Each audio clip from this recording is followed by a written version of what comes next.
Hey everybody, it's Angie and welcome to Hot and Flashy. Hey, if there was a product that could make you look up to 6 years younger in 12 weeks, would you use it?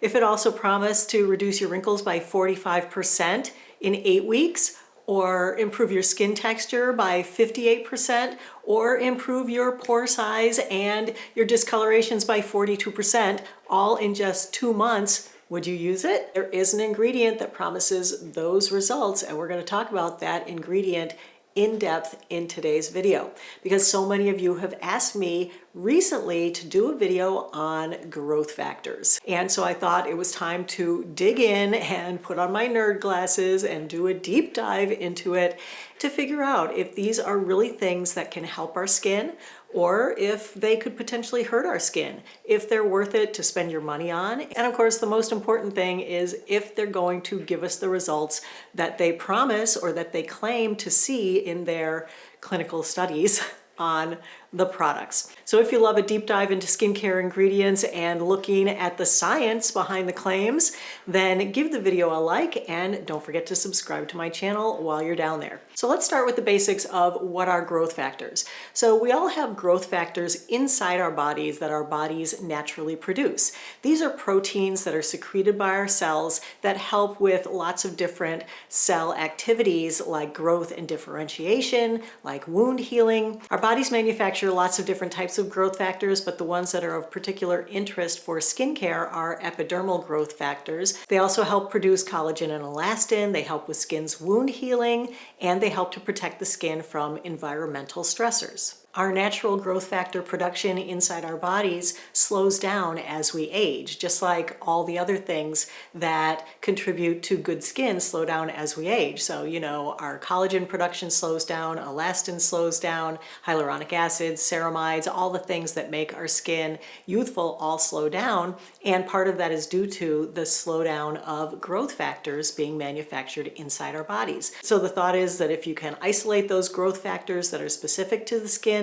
that you can put it on topically and bam, you can unslow down the process of making growth factors for your skin by just applying them from the outside. All the growth factors that are used in skincare products are bioengineered in the lab.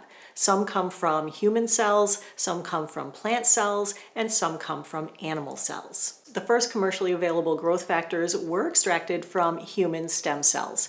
Both SkinCeuticals and Neocutis use stem cells from neonatal foreskin. That sounds gross, but the original source is used once to replicate the stem cells, and then they just keep replicating them from there. So they're not continually needing to harvest more neonatal foreskin to make more serum. So there is no actual human tissue in the serum that you're putting on your face. There are no actual human cells. What they contain is something called human fibroblast conditioned media, which is kind of the soup that the stem cells are grown in. When the stem cells are in their petri dish, they squirt out all of the growth factors into the soup that they're laying in, and that's what's collected and made into an ingredient that goes into the serum that you put on your face. According to SkinMedica, the human fibroblast conditioned media is the magic elixir that contains vitamins, nutrients, cytokines, aka the extras that skin needs for growth factors to work, because in wound healing it takes more than just one growth factor to get the job done. There are a ton of growth factor products on the market, but there are only a few that use human fibroblast conditioned media as the active ingredient. Most of the other ones will use ingredients that are bioengineered in the lab, but that start either with a plant base or from a bacteria. The most common of these ingredients is called SH oligopeptide 1. According to the literature on it, this is a single chain recombinant human peptide produced by fermentation in the E. coli bacteria. It contains 53 amino acids. It's sometimes referred to as a vegan growth factor. So let's take a look at the company's clinical trials and let's see what they say growth factors are supposed to be able to do for our skin. Keep in mind to take these with a grain of salt because they are the company's studies. And of course, I'll link all the studies in the info box below the video if you want to check them out.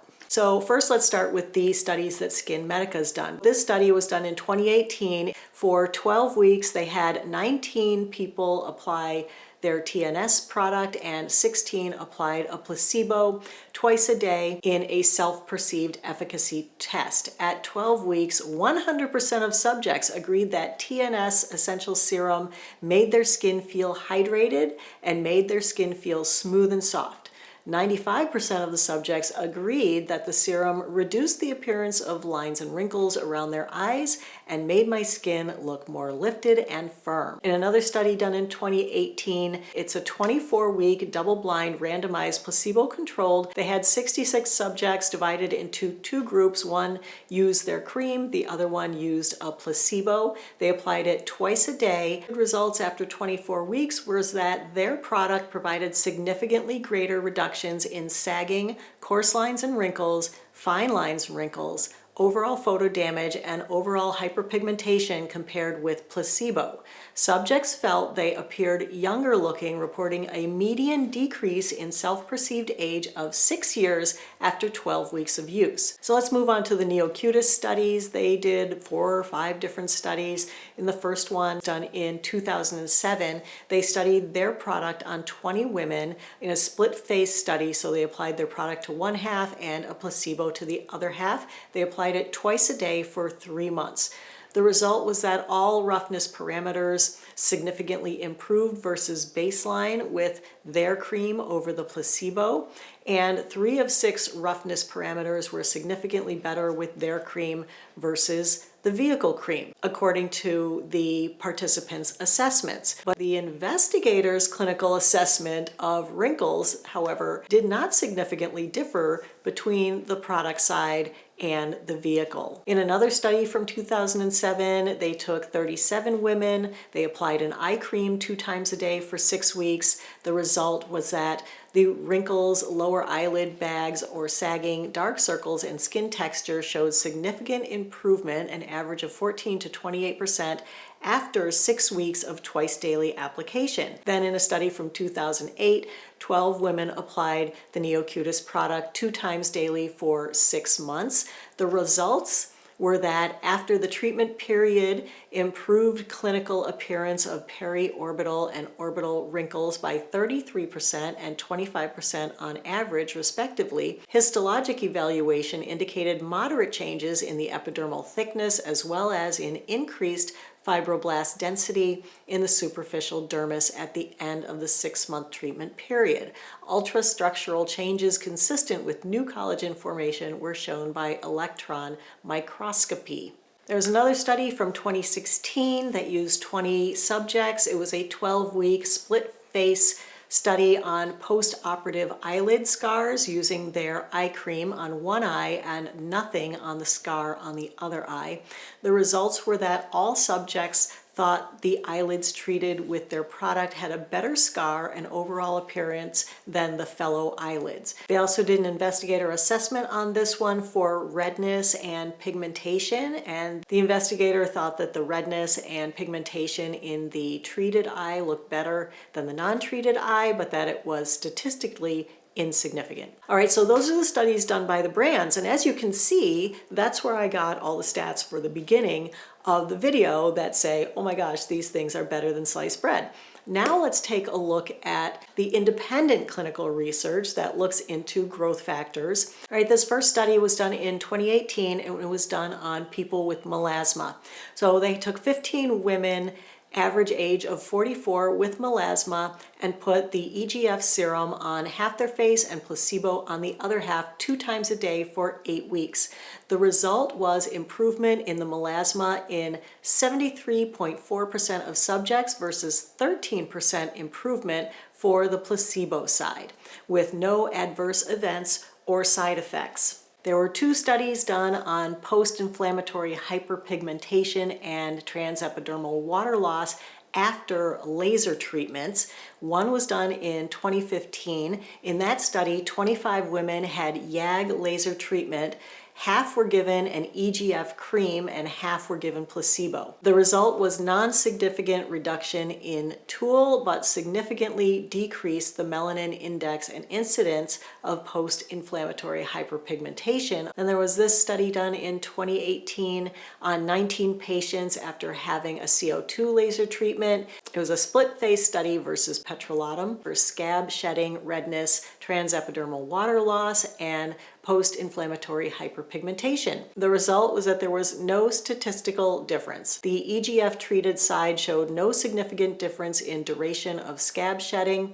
duration of post-laser redness, redness index, and transepidermal water loss. Incidence of post-inflammatory hyperpigmentation was 52.6 on the growth factor side and 57.9 on the petrolatum side.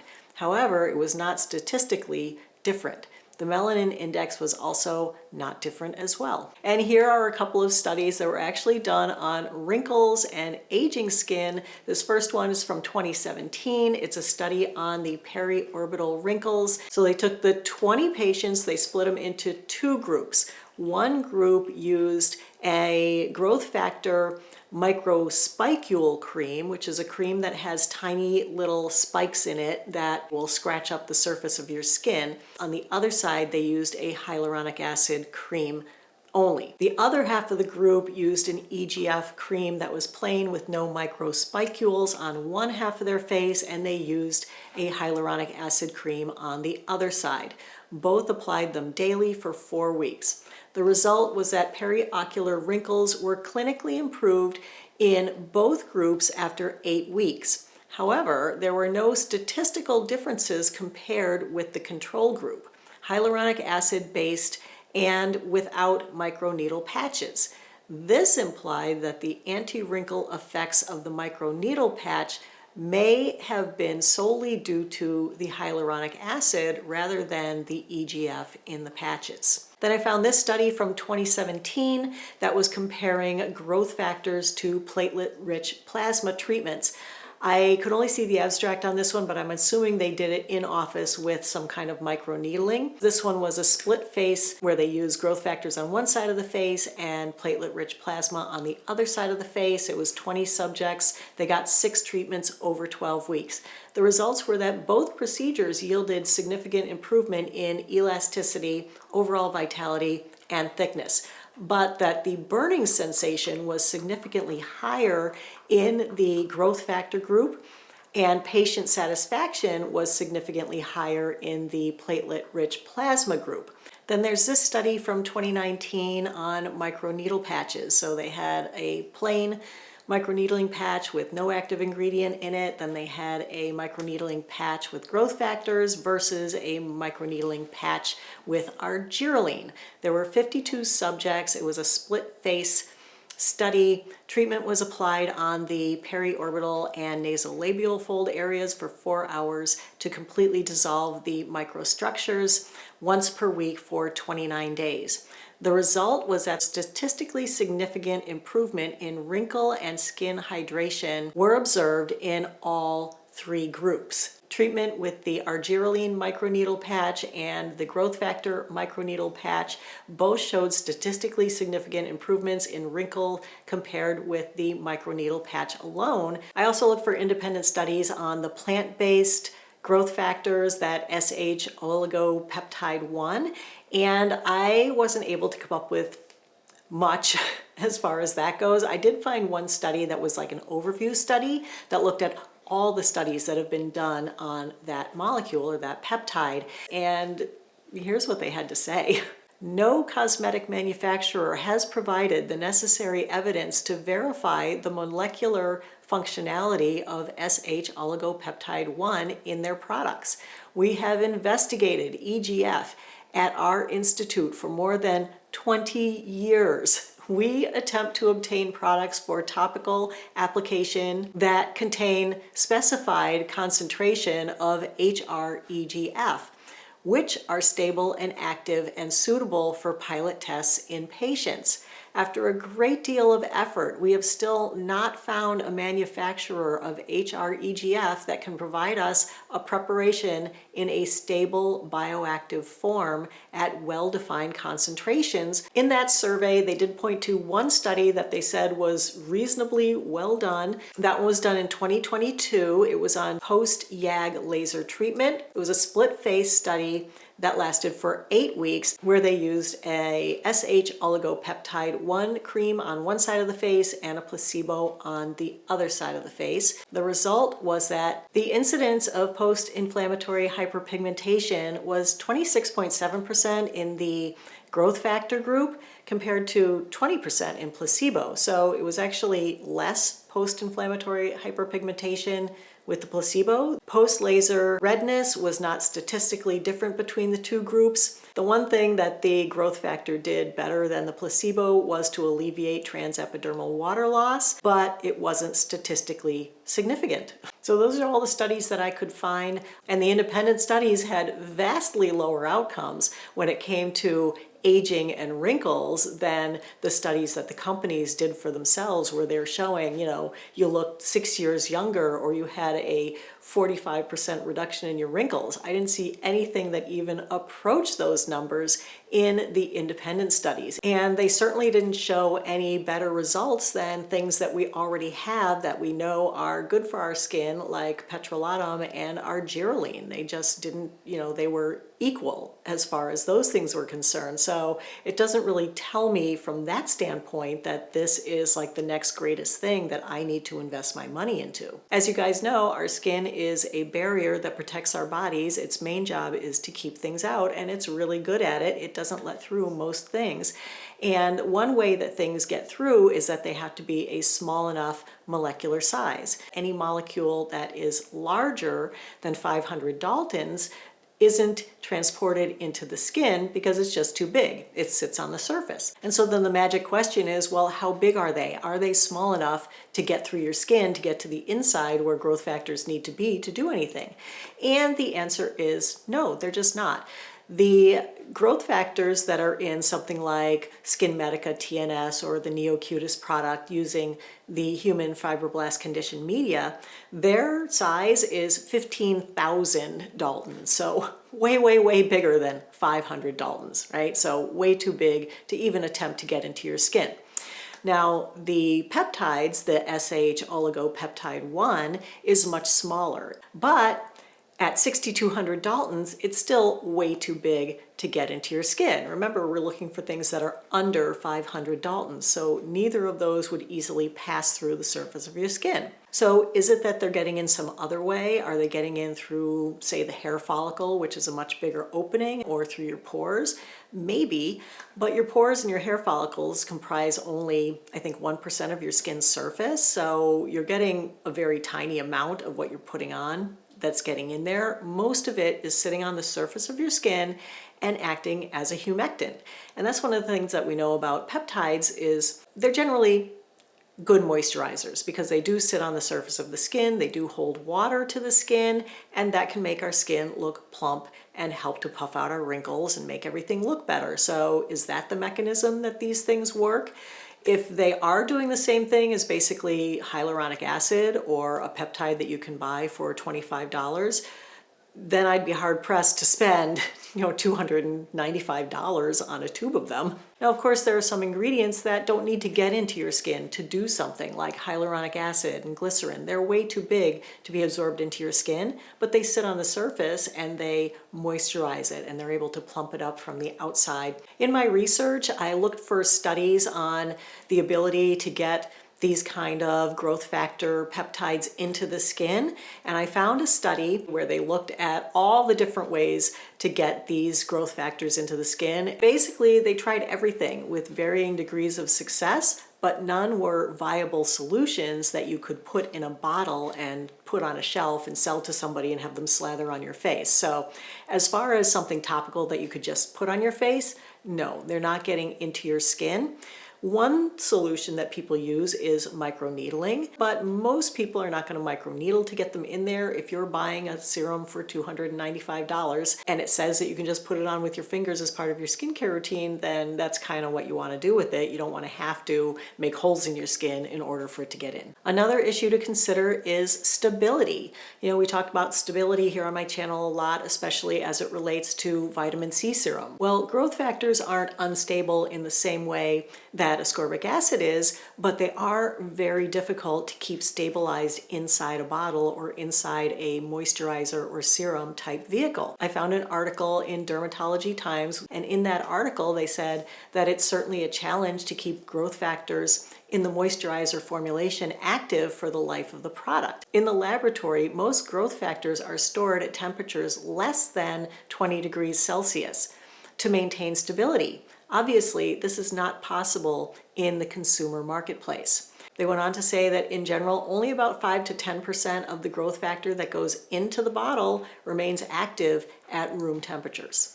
And then another issue to consider are safety issues. You know, with most things that we put on our skin with skincare, they are considered safe, or the worst thing that can happen is that you might get an irritation reaction from them. But with growth factors, there's a whole other aspect to them that concerns your safety. And the thing with growth factors is that they're supposed to make cells replicate, and they're supposed to make cells grow and divide.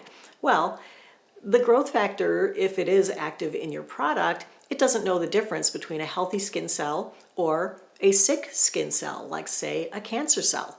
And so assuming that it's going to get in your skin and it's going to do something and it's going to make your cells start replicating and dividing, then it's going to make all your cells replicate and divide. So if you have a skin cancer or something that could turn into a skin cancer, it could help it to grow faster. Experts agree that growth factors don't cause cancer, but they can definitely stimulate or spread an existing cancer. So they're definitely not recommended for people who either have an existing skin cancer or for people who have a ton of sun damage.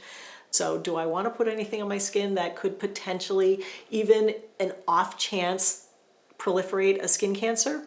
I really don't. So as you can tell, I'm skeptical of growth factors in skincare.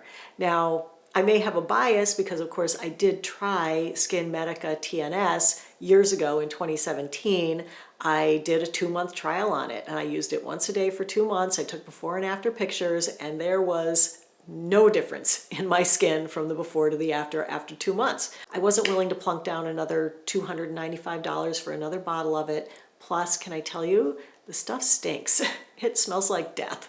And putting that on my face every day, I was like, no thank you. Plus it didn't do anything. For the price that they're asking for these products that have the human fibroblast conditioned media, they have got to do more than I saw in the 2 months of using one. You know, I think that a good retinoid prescription is the best thing for your skin. I think sunscreen is also the best thing for your skin. Vitamin C, alpha hydroxy acids, and yes, some peptides, but ones that have a little bit more research showing that they can do what they promise to, but also some more unsung heroes of skincare: niacinamide, CoQ10, ceramides, hyaluronic acid, glycerin. Those are all amazing ingredients that you can get in lots of well-priced products that will make such a difference in your skin and won't run the risk of proliferating skin cancers if you happen to have any. So that's where I come down on growth factors. Not a true believer that there's any there.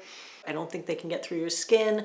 I don't think there's a mechanism of action. I don't think that they can last in the bottle. I'm hoping that in the future they can harness this, that they can figure out a way to get it out and into a cream. But based on what we have today, I'm not convinced. But if you do want to use one, I'll definitely link a couple of them below. I'll put the link to SkinMedica TNS and to the Neocutis product. Also, if you're interested in the plant-based growth factor ingredient that Oligopeptide 1. You can find those in Stracia Skincare, and theirs is $27 for a 1.7 ounce bottle of it. So if you're looking for a peptide cream to use and you want to kind of dip your toe into growth factor peptides, this one does have SH Oligopeptide 1. This cream has 7 different peptides. The other cream that is very similar to this one at a bit of a higher price point is the Drunk Elephant Protini cream. That one is $69 for 1.7 ounces, and I believe it has all the exact same peptides in it. So anyway, that brings us to the end of today's video. If you are still here with me to the bitter end and you're flying your little nerd flag, then yay for us nerds. Let's get together more often. I love doing these deep dive videos on ingredients. If you have an ingredient that you're curious about, let me know in the comments below. I'm going to add this video to my ingredient series that I did a few years ago that covers every ingredient pretty much, except for some newer ingredients that are out, but it does cover a lot of them. So if you're curious about any other ingredients, I'll link the playlist for you right up here, and I'll also link it at the end screen at the end of this video. If you're interested in seeing the products that I do use in my skincare routine, I'll link my skincare routine video in the info box below this one so that you can watch that one to see the ingredients that I use that are more scientifically proven than growth factors that have given me great results on my 62-year-old skin over the last 12 years. And yeah, so that is it for today's video, everybody. I hope you found it helpful and informative. If you did, go ahead and give it a like. Don't forget to subscribe to my channel. As always, I thank you so much for your time. I really appreciate your watching. I hope you have a great day, and I will see you in the next video. Take care, everybody. Bye-bye.